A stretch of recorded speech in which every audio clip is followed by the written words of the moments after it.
தப்பாமல் சார்வார் நமக்கென்றும் அள்ளல்வோம் வழிவினைவோம் அன்னி வீட்டில் பிறந்த துணைவோம் போகாது இருவோம் நல்ல குணமதிக மாமரனை கோபுரத்தில் விட்டிருக்கும் நாயகப்பெருமானை கைதொழுதாக்காள் மன்னவழிகள் அகன்றுவிடும் என்பார்கள்.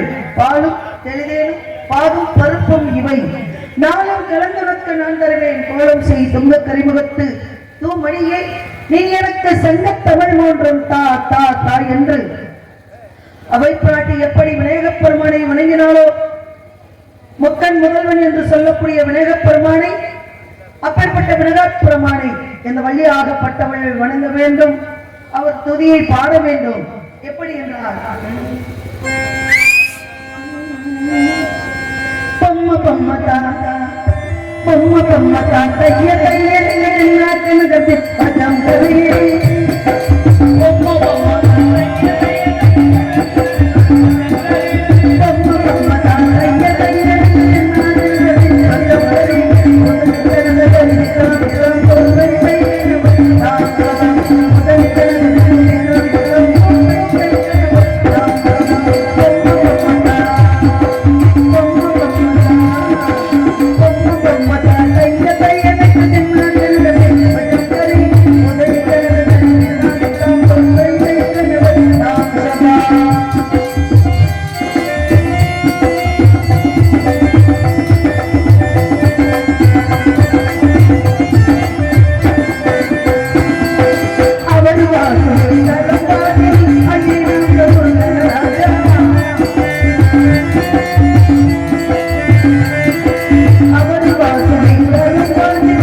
முத்தமிழ் சங்க தலைவனே, தத்துவம் நிறைந்த தனிமகனே, நீ அணுதி பொருளை மூலப்பொருளே, சக்தியின் மகனே, சங்கரன் தீர்க்க வந்த கருணை கடலே, கலிமுக தெய்வமே, குறிஞ்சி வள நாட்டில் குளம்போட்டு வந்த நலங்காக்கும் மறுமல செல்வமே, அற்புத ஜோதியே, மகமாகை கலைந்திட முகமாறும் வழிந்த வல்லவிரான், அகமகை மனிதரை நின்று ஜெகமாலில் நின்று தெங்குவத எல்லாமலை இறைவா, மாயை நீக்கி மனிதர்களை படைத்து எங்களை வாழ வைக்கும் கந்தா கடம்பா அதனுடைய வேளா கார்த்திகையா, என்னால் உங்களை வணங்கிக் கொண்டிருப்பேன். எந்நாட்டு மக்களுக்கும் எனக்கும் என்னை சார்ந்தவருக்கும் நல்ல ஆசை புரிய வேண்டும். முருகா முருகா முருகா, வெற்றிவேல் முருகனுக்கு, இரவேல் முருகனுக்கு, சத்திவேல் முருகனுக்கு அரோகரா அரோகரா அரோகரா என்று முருகப்பெருமானுடைய துதியை பாட வேண்டும். எப்படி என்றால், சத்தியோ சிவம் சுந்தரம்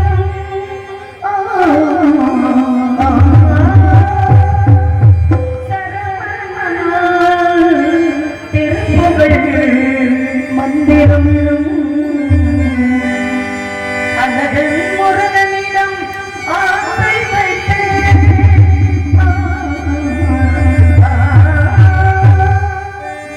அழகன் முருகனிடம் ஆசை வைத்து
ஆறுமுகா சரவணா பரமன் என்ற அருள்கந்தா கடம்பா திருக்குமரா வானவர் குறைதீர்த்த வடிவேலா சூரவதை செய்ய வந்த சுப்பிரமணியா சண்முகா சடாச்சர சக்திமீந்தா சங்கரன் புதல்வா முத்தமிழ் இறைவா ஐங்கரன் பின்வந்த அன்பு முருகா அறுபது அருள் பால் உண்ட கார்த்திகையா என்னாலும் உன்னை வணங்கிக் கொண்டிருப்பேன்.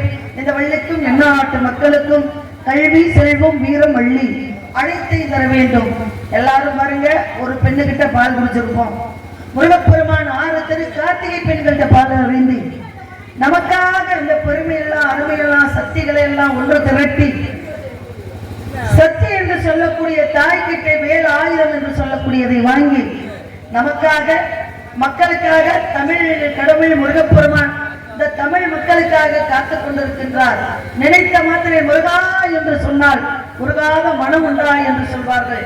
அப்பேற்பட்ட முருகனை முகுந்தனை ஆறுமுகனை சண்முகனை சரவணனை வேலுமணி குமரனை குகனை அந்த குகனை குமரனை வணங்கினார். ஓடோடி வந்து நம்ம வினைகளை எல்லாம் தீர்ப்பார் என்று சொல்லி, ஏன்னா தாயை வணங்க வேண்டும். அவளை எப்படி வணங்க வேண்டும்?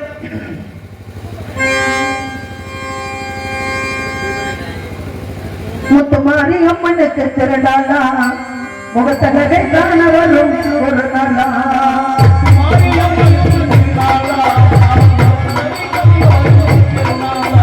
முத்துமாரி அம்மனுக்கு திருநாளா முகத்தகை காண வரும் ஒரு நாளா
குறிஞ்சி முல்லை மருதம் நெய்தல் பாலை என்று ஐவகை நிலங்களிலே குறிஞ்சி நிலமான இந்த நிலத்துக்கு சொந்தக்கார முருகப்பெருமான் அழிக்க முடியாத சூரபத்மனை அகங்காரத்தை ஆணவத்தை அழித்து மயிலாகவும் சேவலாகவும் வைத்துக் கொண்டு தணிகையிலே அமர்ந்து கொண்டிருக்கின்றார் முருகப்பெருமான். ஒரு மனுஷனுக்கு சொன்னா கேட்கணும். சில பேர் தவறு செஞ்சுட்டாலோ இல்லை யாரையாவது வஞ்சித்து விட்டாலோ பிறகு நம்ம மேலே யாராவது வஞ்சித்துட்டாலோ என்ன சொல்லுவாங்க? மனசு கொஞ்சம் சரியில்லை அப்படின்னா தனி அப்படிங்க, நான் கொஞ்ச நேரம் தனியா இருக்கேன் அப்படிம்பாங்க. அதை போன்று முருகப்பெருமான் சூரபத்மனுக்கு எவ்வளவோ எடுத்து சொன்னார்.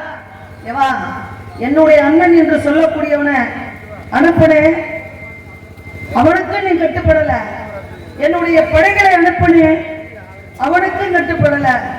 இப்ப கடைசியில நானே வந்திருக்கேன், என்னை ஜெயிக்க முடியுமா உன்னால அப்படின்னு முருகப்பெருமான் கேட்டார்.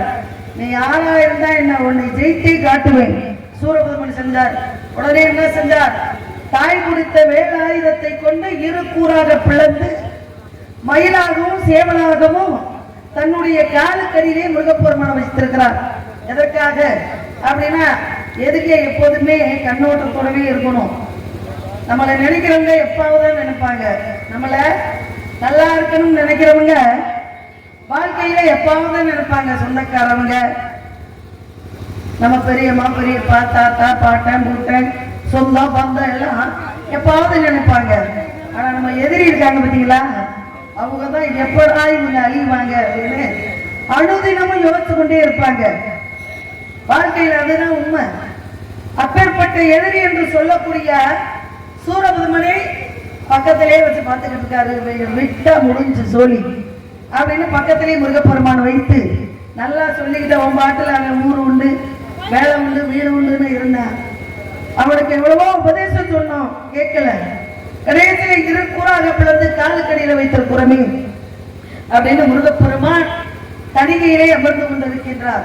தணிகையிலே இருக்கக்கூடிய முருகப்பெருமானுக்கு செந்தனை என்று சொல்லக்கூடிய குளுமையான தானியத்தை பயிர் செய்திருக்கின்றோம்.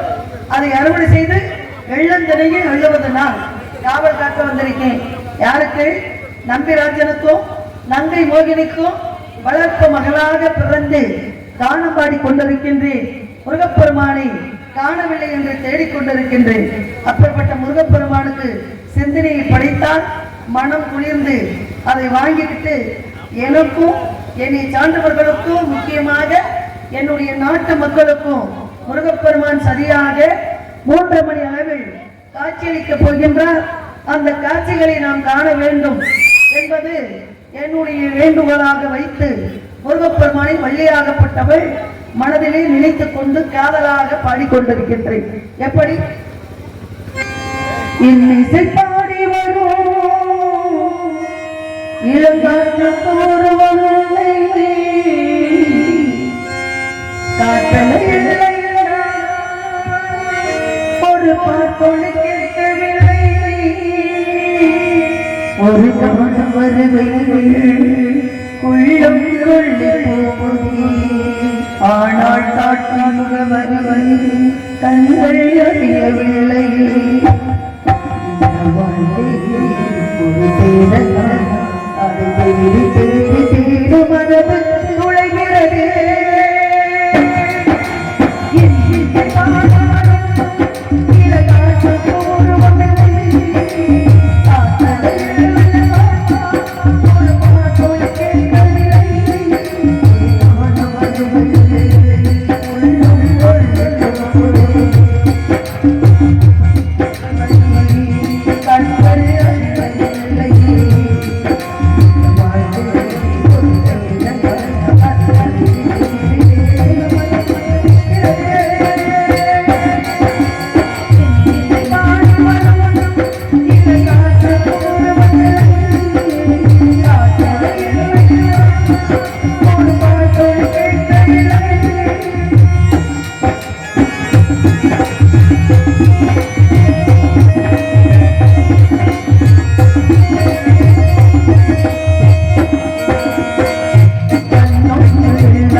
No.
வாழ்க்கை என்பது உலகம் என்பது நாடக மேடை.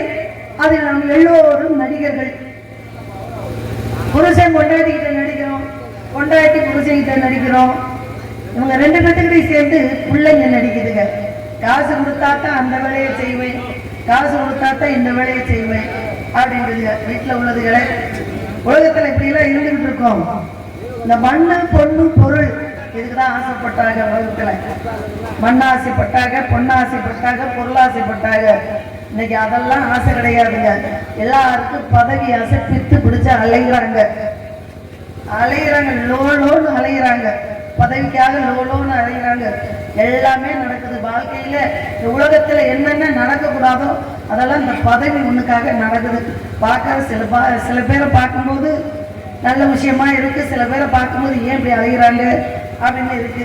ஏன்னா இந்த பதவி என்று சொல்லக்கூடியது நாட்டை காப்பதும் காவல், வீட்டை காப்பதும் காவல், எல்லையை காப்பதும் காவல். இந்த உலகத்துல தமிழர், இந்த இந்தியாவை, இந்த தமிழ்நாட்டை குண்டடிப்பட்டு சுதந்திரத்தை வாங்கி கொடுத்தார் காந்திஜி அவர்கள். காந்தி மகானவர்கள் குண்டடிப்பட்டு பேர பிள்ளைக்காக, உங்க பெத்த பிள்ளைக்காக, உங்க சொந்த பந்தத்துக்காக இந்த நாட்டுல பாதியை எழுதி வச்சிருக்கலாம். அவர் நினைச்சா ஏன் செய்யல? நம் நாடு நல்லா இருக்கணும் அப்படின்னு என்ன நாட்டுக்காக குண்டடிப்பட்டு இந்த உலகத்தை வாங்கி பொக்கிசமா கொடுத்தாங்க. ஆனா நம்ம பிறந்து வளர்ந்து படிச்சு நம்ம பிள்ளைங்க என்ன இனம்னே தெரியாது. எல்லையை காத்துக்கிட்டு இருக்குது ஒவ்வொரு பிள்ளைங்களும் வீட்டுக்கு. தெற்கு மாவட்டத்துல இருந்துதான் அதிகமா போயிருக்குதுங்க எல்லையை காப்பதற்கு. தென் மாவட்டங்கள் என்று சொல்லக்கூடிய அதிகபட்சம் காவலர்கள், காவல்துறை அதிகாரிகள், இந்த வெளிநாடு நாட்டை காக்கிறது, எல்லை காக்கிறது, இதெல்லாம் பாத்தீங்கன்னா நீங்க எடுத்தீங்கன்னு வச்சுக்கோங்க, கணக்கு எடுத்தீங்கன்னு வச்சுக்கோங்களேன், தென் மாவட்டங்கள்ல இருந்து தான் அதிகபட்சமாக நாட்டை எல்லையை காத்துக்கிட்டு இருக்கிறாங்க. என்ன இனமும் தெரியாது, என்ன ஜாதியும் தெரியாது.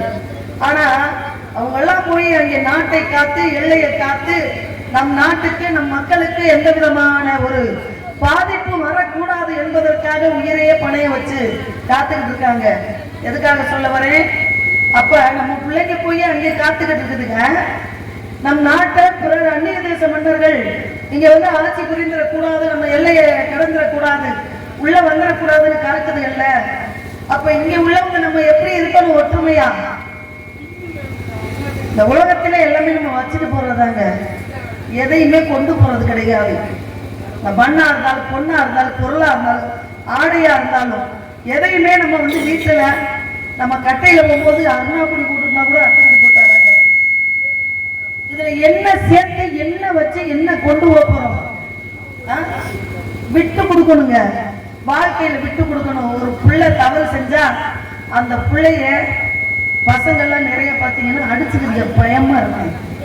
நேத்தெல்லாம் பார்த்தா ஒரு வீடியோ பார்க்குறோம், ஒரு பையனை பேண்ட அவுத்து விட்டு அடிக்குதுங்க. அடிச்சு என்ன பண்ணுதுங்க, அவனை என்ன செய்ய போதுன்னே தெரியல. அப்போ ஒருத்தன் தவறு செஞ்சுட்டா பெரியவங்க எல்லாம் எதுக்கு இருக்காங்க? அவனை கொண்டு வந்து பெரியவங்க முன்னாடி விட்டா இவங்க தீர்ப்பு சொல்லுவாங்க. இந்த ஊருக்குள்ள வரக்கூடாது, இப்படி எல்லாம் பண்ணக்கூடாது அப்படின்னு பெரியவங்க அதுக்காக தான் உட்கார்ந்துருக்காங்க. அதை விட்டுவிட்டு அவனுங்களுக்குள்ளேயே அடிச்சுக்கிட்டு அவனுங்களுக்குள்ளேயே தண்டனை கொடுத்துருக்கு. நாடு எங்க போய் நிக்க போகுது? கலியுகம் அப்படின்னு சொல்லி பயப்படுறோம் நம்ம. இந்த கலியுகத்துல என்னென்ன நடக்கக்கூடாதோ அம்புட்டு நடக்குது அப்படின்னா வீட்டுல உள்ளவங்க பெரியவங்க கண்டித்து பிள்ளைங்கள் எல்லாம் அது மேன்மையாக எதா இருந்தாலும் பெரியவங்க கிட்ட வந்து சொல்லுங்க அப்படின்னு சொல்லி அந்த பிள்ளைங்களுக்கெல்லாம் அறிவுரை சொல்லணும். அதனால வாழ்க்கையில எப்போதுமே ஒற்றுமை என்பது மிக அவசியம். நம்ம ஊருக்குள்ள, நம்ம ஊர்ல நம்ம ஒற்றுமையா இருந்தா தான் பக்கத்து ஊருக்காரே நம்ம ஊருக்காரோட சண்டைக்கு வர மாட்டாங்க. நம்ம குடும்பத்துல நம்ம ஒற்றுமையா இருந்தா தான் பக்கத்து வீட்டுக்காரங்க நம்ம வீட்டுல இருக்கக்கூடிய நிகழ்ச்சியை பார்த்து பிரச்சனை பண்ணாம இருப்பாங்க. அப்ப நம்ம எப்படி நடந்துக்கணும்? ஒற்றுமையா இருக்கணும். மாமியா விட்டு கொடுக்கணும் மருமகளுக்கு, மருமக விட்டு கொடுக்கணும் மாமியாருக்கு. வந்தவன் இந்த மாமியாரையும் மாமனாரையும் விரட்டி விட்டு இந்த வீட்டுல இருக்கிற சாவி குத்தை வாங்கி இடுப்புல சொருவிக்கிட்டு நம்ம இந்த வீட்டை ஆளணும் அப்படின்னா, நமக்கு முன்னாடி வந்திருக்காளே 30 வருஷமா பாடுபட்டு பெற்ற பிள்ளைய தூக்கி உனக்கிட்ட கொடுத்துட்டு உட்காந்துருக்காங்களே, எப்படா சோறு போடுவீங்க, எப்படா கஞ்சி ஊற்றுவீங்கன்னு அந்த மருமகளுக்கு நினைச்சு அந்த மருமகளை நினைச்சு காத்துக்கிட்டு இருக்காங்களே பெரியவங்களை, அவங்கள வீட்டை விட்டு அனுப்புனா இது எங்க இருக்கும் குடும்பம், எப்படி வாழும் குடும்பம், இதெல்லாம் நினைச்சு ஒருத்தருக்கு ஒருத்தர் யோசனை சொல்லி எந்த பிரச்சனையா இருந்தாலும் உட்காந்து பேசுனீங்கன்னா எல்லாமே சரியாயிடும். இந்த பேசுற நேரத்தை மனசுக்குள்ள இங்கிட்டு வச்சுக்கிட்டு பிரச்சனை வரும். அதனால பொண்ணா இருக்க கத்துக்கணும், உண்மையை சொன்னா ஒத்துக்கணும் அப்படின்னாங்க. காக்காவுக்கு கொஞ்சோடு சோறு கிடைச்சா காக்கான்னு எல்லாத்தையும் கூப்பிடுது. ஆனா நமக்கு ஏதாவது தீனி கிடைச்சிச்சுன்னா என்ன வந்துடும், அவங்க கட்டுவாங்களோ இவங்க கட்டுவாங்களோ அப்படின்னு மனசு தப்புறோம். இதாங்க மனிதன். ஆகையினால இந்த காக்கா எப்படி ஒற்றுமையா இருக்கோ அது மாதிரி நம்மளும் ஒற்றுமையா இருந்தா நம்ம ஊரு நல்லா இருக்கணும், நம்ம குடும்பம் நல்லா இருக்கும், நம்ம சொந்த பந்தங்கள் எல்லாருமே இறைவன் நம்மளை பார்த்து நல்லபடியா வைப்பாரு என்று சொல்லி முருகப்பெருமானை நினைச்சு நான் வந்திருக்கேன். 1 வயசுல இல்ல 5 வயசுல இருந்து காதலிக்கிறேன். எப்படி என் காதல் என்றார்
நம்ம பாட்ட முட்டங்கள்லாம் சொல்லியிருக்காங்க, அப்பா சொல்லியிருக்காங்க. நாங்கள் அந்த காலத்தில் கூழா தாண்டி குடிப்போம், தீபாவளி தான் சோறு கிடைக்கும், திருவிழாவுக்கு தான் சோறு கிடைக்கும் அப்படின்னு சொல்லுவாங்க. அப்போ பணக்காரர்கள் கூட என்ன பண்ணுவாங்க, சோறு சாப்பிடுவாங்க. இந்த சோறு கிடைக்காதா, இட்லி கிடைக்காதா அப்படின்ற காலமெல்லாம் பெரியவங்களுக்கு உண்டு. அப்ப ஏழை எளியவரெல்லாம் கூழ் சாப்பிட்டாங்க, பணக்காரங்கெல்லாம் சோறு சாப்பிட்டாங்க. இப்ப பணக்காரங்களும் 35 ரூபா போட்டு ஒரு செம்பு கூழ் வாங்கி சாப்பிட்றாங்க. ஆனா ஏழை எளிய மக்கள் 3 வேளை நல்லா சோறு சாப்பிட்றாங்க. என்ன காரணம்? இந்த சோத்துல என்ன இருக்குன்றதுதான் பிரச்சனை. இந்த சோத்துல எதுவுமே கிடையாது. தானிய வகைகள் சாப்பிடுங்க, கீரைகள் சாப்பிடுங்க. அதே சமயத்துல கூழ் எவ்வளவு வேணாலும் வாங்கி சாப்பிடுங்க, வீட்டுல கிண்டி தர சொல்லி சாப்பிடுங்க. முக்கியமா மனிதர்கள் 100 வயசுக்கு வாழணும் அப்படின்னா நான் ஒரு ரகசியம் சொல்றேன், அதை கேளுங்க. அதை கேட்டீங்கன்னா கண்டிப்பா நம்மளுக்கு 100 ஆயுசு உண்டுங்க.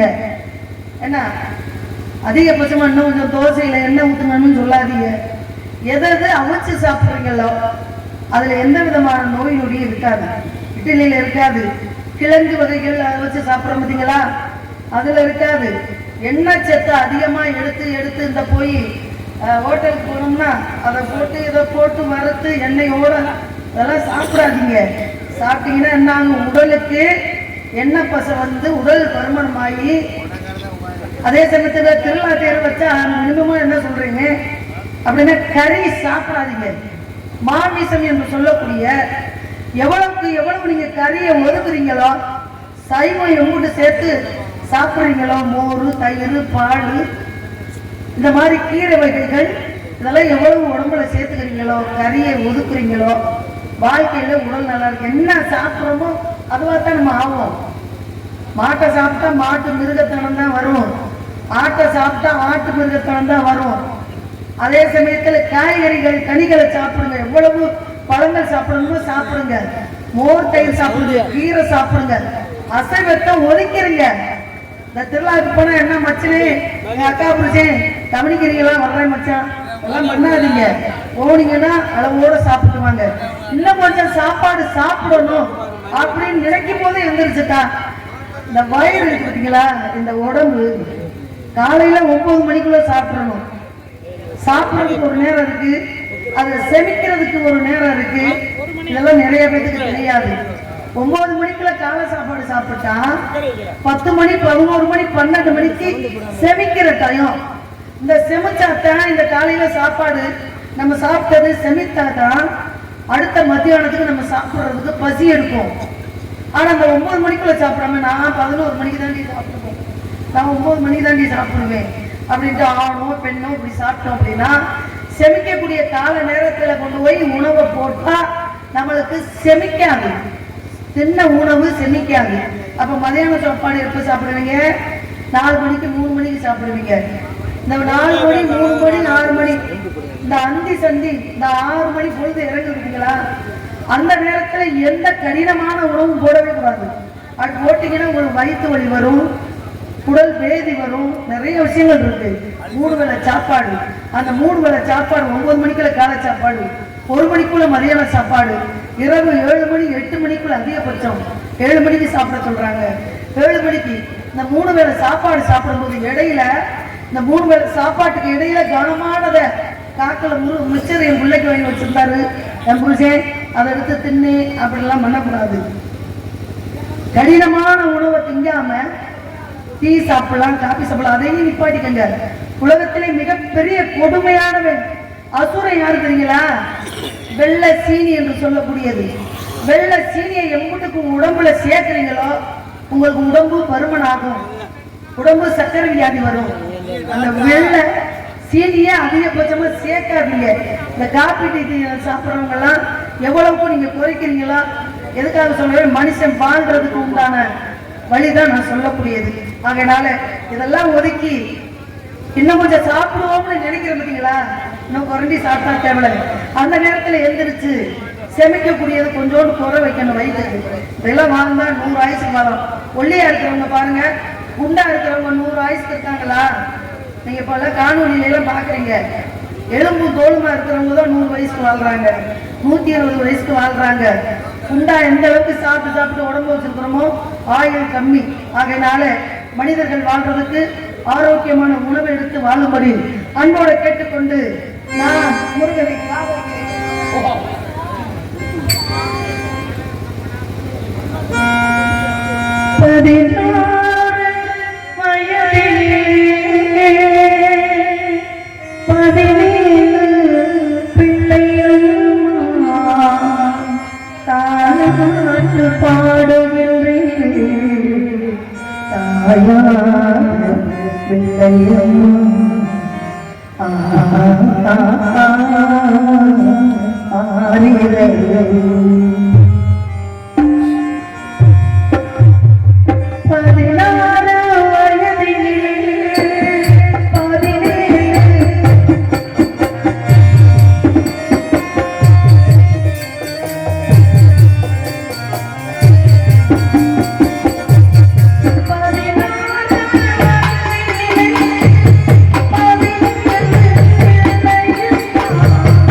1.5 லட்சம் 2 லட்சம் போட்டு ஆடல் பாடல் வச்சீங்கன்னா எள்ளு போட்டா எள்ளு எடுக்க முடியாது. கூட்டம் அப்படி இருக்கும். உட்கார்ந்துருக்கிறவங்களாம் பெரியவங்களா உட்கார்ந்துருக்கீங்க. ஒரு வீடு பலமாக இருக்க வேண்டுமானாலும் அஸ்திவரம் பலமாக, அந்த அஸ்திவரம் தான் நீங்க. உங்களை வச்சுதான் எல்லாமே. இந்த இருக்கிற இந்த இளைஞர்களுக்கெல்லாம் இந்த திருவிழாவை எப்படி கொண்டாடுறோம், இந்த நாடகக்காரர்களை எப்படி மதிக்கிறோம், எவ்வளவு சிரமப்பட்டு இறை வழிபாடு செய்கிறோம் அப்படின்னு சின்ன பிள்ளைங்களுக்கெல்லாம் நீங்க சொல்லி கொடுத்து வருடந்தோறும் சாப்பிட்டு எந்திரிச்சு வீட்டுக்கு போய் தூங்க சொல்லாம உட்கார்ந்து இதெல்லாம் கவனிங்கடா, இதுக்கப்புறம் நீங்க தான் வரணும் இந்த இடத்துக்கு அப்படின்னு சொல்லி கொடுக்கணுங்க. எப்போதுமே காசை ஒரு 2 லட்சம் ரூபாய் ஒரு மனிதன்கிட்ட கொடுத்து பொழைச்சுக்க அப்படின்னா இந்த காசை எப்படி பொழைக்கிறதுன்னு தெரியாது. ஆனா சொல்லி கொடுக்குறோம் பாருங்க, இதை இப்படி இதை இப்படி எப்படின்னு, அதுல கருத்து உள்ளவே கத்துக்கிட்டு வாழ்வாங்க. அதனால பிள்ளைங்களுக்கு நம்ம எம்புட்டு உட்கார்ந்து பேசணும். பேர பிள்ளையா இருந்தாலும் சரி, அது பெத்த பிள்ளையா இருந்தாலும் சரி, பசங்கள்கிட்ட உட்கார்ந்து பேசணும். எம்புட்டு அளவுக்கு நம்ம பேசி பேசி பிள்ளைங்களை வாழ்க்கை உயரத்துக்கு கொண்டு வரமோ அது ஒரு நேரம் இல்லாட்டி ஒரு நேரம் கேட்கும். அப்பா சொன்னாரு, நம்ம ஐயா சொன்னாரு அப்படின்னு சில இடத்துல அவங்க தவறும் பொழுது, அதாவது ஒரு பேச்சிலையோ ஒரு இடத்துலையோ பின்வாங்கும் போது நம்ம தாத்தா சொன்னது ஞாபகம் இருக்கும், அப்பா சொன்னது ஞாபகம் இருக்கும். அதை வச்சு அந்த இடத்தை விட்டு அவன் புடுங்கி வெளியில வருவான், அறிவோட வளருவான், அறிவோட வாழுவான். அப்பேற்பட்ட இளைஞர்களுக்கு இந்த திருவிழாவில் நடக்கக்கூடிய விஷயங்கள், இறை வழிபாடு செய்யறதெல்லாம் சொல்லி கொடுத்தீங்கன்னா ரொம்ப நல்லது என்று சொல்லி, பாட்டுக்கு பாட்டெடுத்து நான் பாடுவதை கேட்காயோ, சொல்லி வரும் நீ போய் தூது சொல்ல மாட்டாயோ, பாட்டுக்கு பாட்டெடுத்து நான் பாடுவதை கேட்காயோ, சொல்லி வரும் நல்லதை நீ போய் தூது சொல்ல மாட்டாயோ, நீ போய் தூது சொல்ல மாட்டாயோ.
நீ மட்டும்